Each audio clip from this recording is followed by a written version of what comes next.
Thanks for coming back to the show. I really appreciate it when you stop by.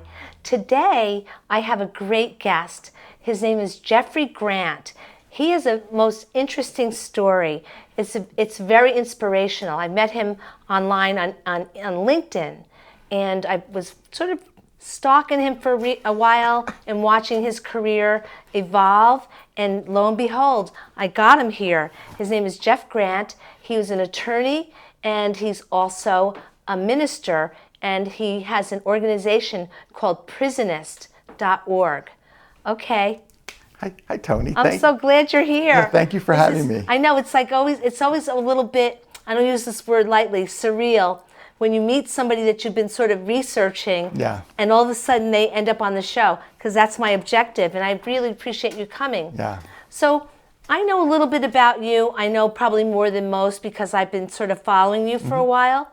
You have a very unique story, and I'm very inspired by it. Now I'm just going to start from the beginning as I know it. You were an attorney and you worked on Wall Street? I worked in Manhattan. I had Wall Street clients and real estate clients, sure. So what happened? Prescription opioids happened. Oh. I was an early case of overprescribed opioids. By that point, I had moved from Manhattan, my offices up to Westchester County, not far from here. And we lived in Westchester County. We lived in Rye at the time. And I had a sports injury, and I got prescribed opioids. And for the next 10 years, I took opioids virtually every day, and they were prescribed to me by friends who were doctors, who I manipulated basically into giving me the prescriptions. And slowly, kind of imperceptibly, my life deteriorated, and so did my career, until a point came where I started to break the law. And so you broke the law. So this would be, I suppose, like a white-collar crime? Yeah, for sure. I mean, the first thing I did was when we ran out of cash in the law firm, and it was a big practice, and I couldn't make payroll, so it wasn't a lot of money I needed on that particular day, but I was certainly under the influence of the opioids. And I invaded the client escrow fund, and we borrowed money. And the minute that happened, it was as if life was over. It was a very, very bad decision. I wound up doing it a few more times because once you do it once, it's easier to do it after that. And then 9/11 happened, and within a year or two, 9/11 happened, and that kind of crushed me because I already knew I was kind of going downhill. And that kind of was the end. And a couple of months after 9/11, there were ads on the radio and on TV for any businesses that were having adverse economic effects to apply for a loan. And I was approved for the loan, but I had lied on the application and said I had an office that was in Manhattan, close to Ground Zero, and that wasn't true. And as it turns out, I didn't even have to say that because having an office in Westchester County would have been enough. They told me that I would get approved, but I just couldn't help but embellish my application. I was desperate and I was insane. You created your own bad karma inadvertently. I did. Look, I think that really what it was an act of self-sabotage. And certainly now in my second life, it was because I went to prison and served almost 14 months in a federal prison, after getting sober, by the way. So in 2002, when I resigned my law license, I tried to kill myself with an overdose of the opioids. Luckily, I didn't do that, but I wound up in a rehab and then in recovery. And I was almost 2 years sober when I got a call from some federal agents who told me there was a warrant out for my arrest, and in connection with the loan. And I hadn't heard anything at that point in 2 years. And I wound up pleading guilty. And in 2006, I went to prison for almost 14 months to a federal prison in Pennsylvania. Right. And then when you did your time in prison, there's an upside to this, or it starts to climb back up again, where you became an ordained minister. Well, I think that it already was on an upside, you know, because when I went to prison, I was almost 4 years sober. And most guys who go to prison, you know, if they're drug addicted, they're pretty much doing drugs right up to the prison door. Right. But I was almost 4 years sober, and I'd been to over 3,000 recovery meetings at that point. So I viewed prison as part of my recovery. And when I came out of prison, I started to volunteer, and then decided that I would. I had found faith, and I had found Christ in prison. And although I was a Jew, and still consider myself a Jew and a Christian, and that's okay with me. Not okay with everybody, but certainly okay with me. It's okay with me. And I applied to Union Theological Seminary in Manhattan, up by Columbia, and I was accepted. So I spent 3 years full-time in seminary and earned a Master's of Divinity, and came out and started working in churches and did what you do when you're a minister. Yeah. And then a few years later became ordained. And then, as you know, my wife and I started the world's first ministry that was created to support people and families with white-collar and other nonviolent criminal justice issues. Right. And that's what we've been doing. And there've been a couple of twists and turns along the way. I can imagine. But it's such rewarding work for a population that is grossly underserved and misunderstood. Right. So explain to the audience the difference between a nonviolent crime, a white-collar crime, and what would be considered like we know what a violent crime is, but what are the different implications for the three, I'll say three populations? It's they're kind of fluid definitions, you know, because people who are white collar are also nonviolent, and there could be violence in their history. There's a lot of things that are going on there.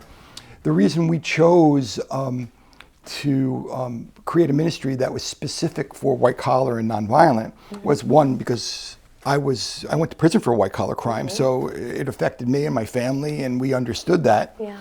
And also, there's a lot of people who are convicted for nonviolent crimes who can't go back to their previous position or previous career, and don't really have a built-in support system. So, for example, for 2.5 years, I was the executive director of Family Reentry, which is a criminal justice organization that serves 8 inner city communities. And so this was a different project completely. Yeah. But I had been on their board of directors, and they asked me to become their executive director. And that was mostly inner city work, and I had been preaching and ministering in the inner city in Bridgeport, Connecticut. So I understood that population, but in order for me to relate to what they were going through, I had to put my privilege on the table, and I had to, explain. I couldn't possibly understand what it was to grow up in that kind of inner city condition. I was a child of the suburbs. I wouldn't say we were affluent, but we were. There was always food on the table. Yeah. The reason that this is taking hold and there's been so much media attention now is that certainly that white-collar crime is fascinating to people, and it's in the papers all the time, but it's sensationalized. So you read about the big names and the big people on Wall Street who are being prosecuted, Yeah. and just stories that are mostly fabricated by the media in order to sell newspapers or magazines or TV. Right. Not that the human stories aren't sad and difficult and in many ways are like the rawest of emotions in people who are brought to their knees. But most white collar criminals are ordinary people. They're lawyers or doctors or nurses or accountants or people who have came to life with their own problems. They have drug addiction, they have mental illness issues. They're thrown into stressful careers that they didn't understand, or these days people can owe hundreds of thousands of dollars in school loans and be pressured into making, you know, through desperation, into making decisions they never would have made otherwise. And I'm not saying that that's the core of our ministry, because the core of our ministry is having people take responsibility for their behavior and for their actions and how they've hurt other people. Yeah. And with that, then we can help them move through their difficulties and mostly through their legal issues to healthy, productive, faithful lives on the other side of the criminal justice issues. Right. You know, we discussed, I believe, some time ago, a little bit about the eclipsing of this white-collar, nonviolent crime into other types of crime. And you had explained to me that just because you're convicted of one crime doesn't mean that you're not going to pull a gun on somebody. Or haven't already. Or haven't done it already. Yeah, sure. Yes. I mean, one of the things I learned in prison was that the crimes that people were convicted of didn't necessarily represent their lives. Mm-hmm. So, for example, you know, credit card fraud is huge in this country, and it could be perpetrated by a gang. Mm-hmm. And so gangs are actually in the business of white-collar crime. Yeah. I mean, their criminal behavior could be in the business of white-collar crime. So I'm in communication with people who might not get arrested for that particular crime, but these are kind of fluid, you know. And we've learned to stay open and to try to be available to anybody who doesn't have a support system and doesn't have a way to connect to recovery and to becoming healthy and well again. What is the age range of people that you're working with? And is it all men? Is it women? I mean, what is the age range? Are you working with 17-year-olds and 70-year-olds? Well, almost half of people convicted for white-collar crimes are over 40. Okay. And I would say that most of the people we work with are older, maybe 30 and up, because certainly these are crimes of trust, and you have to be in a position of trust in order to breach that trust. Yes. So it takes a little while to get there in life. But we've certainly had people come on who are 18. Because we have a white-collar support group online, the first one in the world, actually. Okay. That meets every Monday night at 7 p.m. Eastern, 4 p.m. Pacific. Okay. And we have people now we've had over 145 members. And this coming Monday night, we will hold our 162nd meeting. Wow, that's a lot. So, and you know, in criminal justice, that most organizations don't get to their third meeting. Yeah. But so 162 meetings is something we're very proud of. So the people that call up, how do they actually find this? It's like a chat group almost. In a way, sure. Yeah. I mean, it's structured. You know, it's kind of resembles a little bit of a 12-step group or a support group. There's a lot of word of mouth because people are trying to find answers, and there's they find us on the internet. Yeah. There've been a lot of media lately. You know, I was a guest on the Rich Roll podcast, and he has hundreds of thousands of viewers. And a recent article in Vanity Fair in the August 2019 issue, I read that. about a friend and colleague of mine, Chip Scourin. And in the article, it explains how I counseled him and ministered to him before he went to prison for a white-collar crime. And Chip was actually the first person I ministered to outside of a recovery room. It's an interesting story. I read that story. Yeah. It's an interesting story, very sad story. Yeah. And I think, you know, it's in Vanity Fair. Yeah. And I would urge people to read it. Yeah. You know, because I think there might be people listening saying, oh, you know, white-collar crime, no big deal. What do they know about having a real problem? But you know something? He lost everything. And so did I. And so of course. did you. And so does almost everyone I work with. Yeah. And so it's unfair for the press to call white-collar criminals wealthy, and certainly some are. Some retain their wealth, but for the most part, they're riddled with debt and legal fees, and their families break up, and their kids are ostracized in school, and other parents won't allow their children to play with the children of these people who are accused of these crimes or prosecuted for the crimes.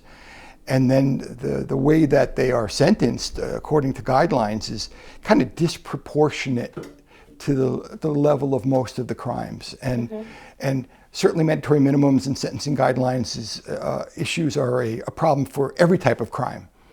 But in financial-based crimes, the larger the fraud loss, the longer you go away. Right. So you could be involved or accused of being involved in a conspiracy that you had marginally, almost nothing to do with, and go away for a long time because the purported co-conspirators tried to steal a lot of money, even if they didn't. Just the attempt itself is, could be devastating to a family. Right, and often you hear people talking about people like yourself and this Chip, I forget his last name. Skowron going to jail, and they say, oh, he's going to a country club prison. He's not really doing time. It's a country club prison. He's getting everything he has always had anyway. Is that true? No, but there are different levels of security, and even in the so-called country club prison, it's made up not primarily of people who've been convicted of white-collar crimes. For the most part, what happens in prison is that based on your security level, that's where you're placed. Yeah. But even if you're in prison for murder, as you earn good time and as your security level changes, you could be in a camp for the last year or two of your sentence. So in the bunk right next to you could be someone who was convicted of a murder 20 years earlier, but is a beautiful, wonderful person, and just 20 years later. 20 years later, and perhaps he was imprisoned at age 17, for example, before his brain was fully developed and didn't know better, or came from conditions where violence, or he thought violence was a solution.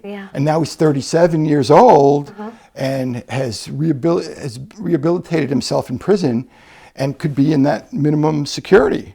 But I didn't go to a minimum security. Maximum? No, I went to a low security. A low security. So, and there were fences and dogs and barbed wire and controlled movements, and so the compound was only open 10 minutes an hour. Yeah. And it was, I went to so-called real prison. So you know what real freedom is when you've done that, I imagine. Yeah, and I think that it changed my perspective, and it led me into ministry and to wanting to devote my life to helping people. And I don't know if that would have happened if I had gotten probation, for example. I'm not an advocate of anyone being imprisoned wrongfully, but in my particular case, I had to go to prison, so I was committed to learning a lot from the experience, and I think I did.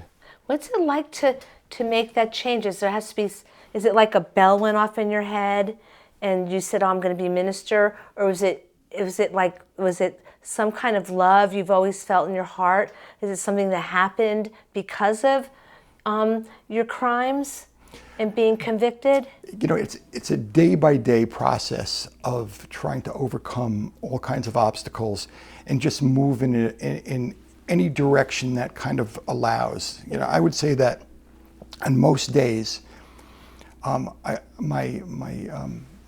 personal philosophy was that anywhere is better than where I am right now. So anywhere I could move that allowed me to experience some happiness or freedom or intellectual commitment or whatever it happened to be was a step forward. But it wasn't like one day I was a New York Jewish lawyer, and then I went down, and the next day I popped up with the idea, I know what I'm going to do. I'm going to become a Christian minister. Okay, and it wasn't like that. No, that took maybe 12 or 13 years to evolve through certainly more mistakes than successes. Right. I mean, I'm just always curious about what makes people tick and as they evolve. So there must have been something that was there all along. I think that's true. That's just what I imagine. I think that a lot of this process is kind of getting back to the person I was when I was 12 years old. Oh, and I showed such promise, and I kind of the smartest kid in the class, and I was a good son. And then it's about age 13, you know, I found probably hit puberty, and I found drugs early on, as most of my friends did growing up on Long Island. Most of them stopped, and the addict in me just remained, and until it blossomed fully at a very unfortunate time and place. So you can relate to a lot of the people that you minister to. Oh yeah, sure. Yeah. What kind of changes have you seen in people? Do you see like a trend in your counseling?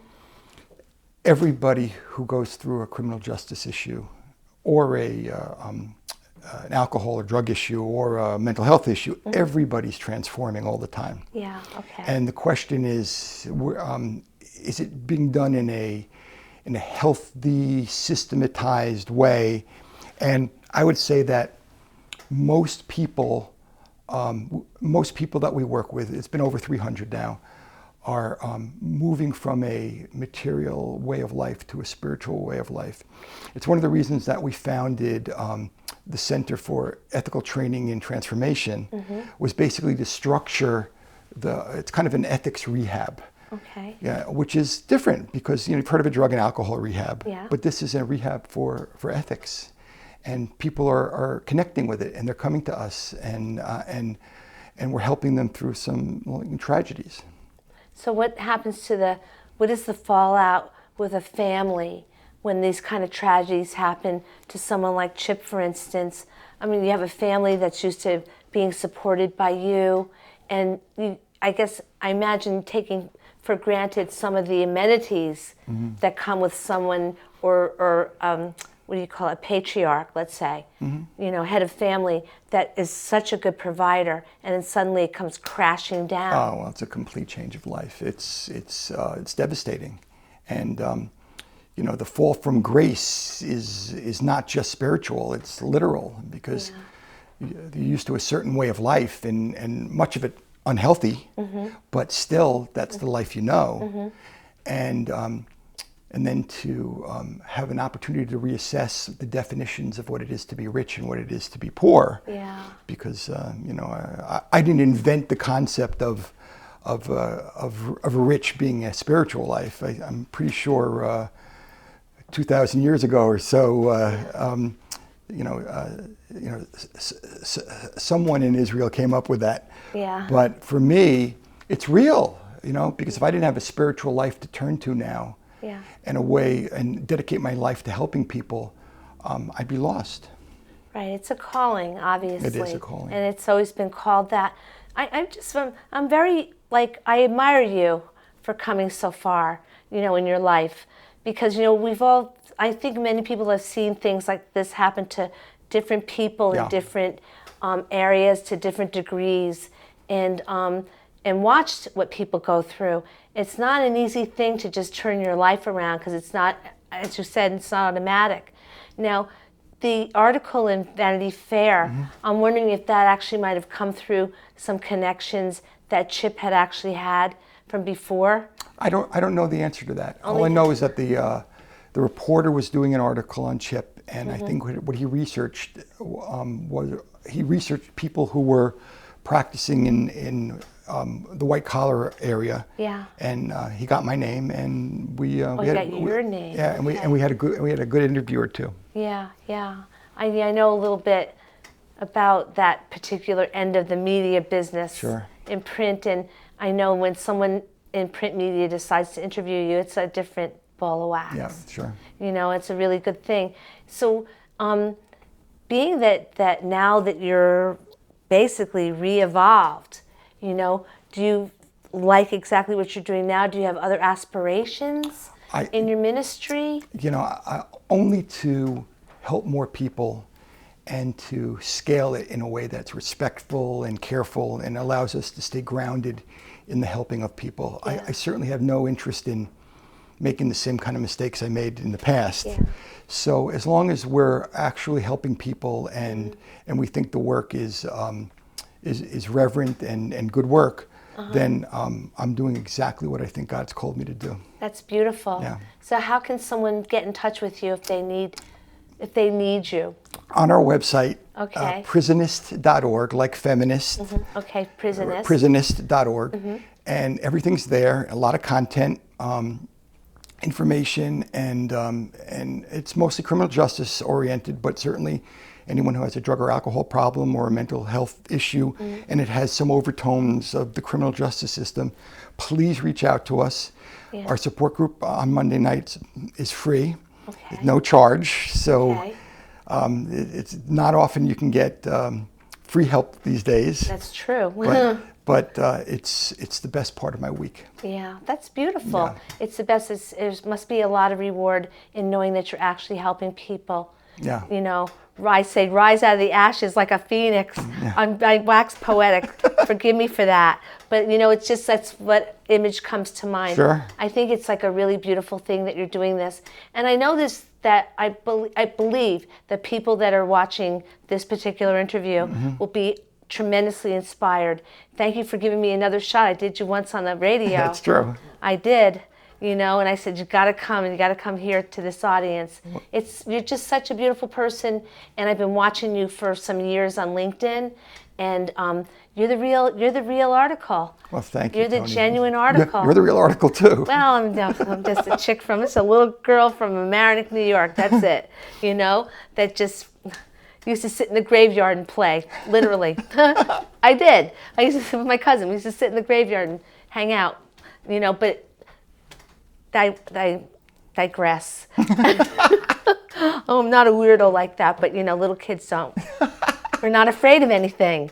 But I really thank you so much. Thank you for coming to the show. Thank you, Toni. I really appreciate it a lot, Jeff. And if you ever need some help, if anybody wants me to teach art, call me up. I would love to be of service. That's lovely. You know, I think it's a beautiful thing. Thank you so much. Blessings to you. Yeah.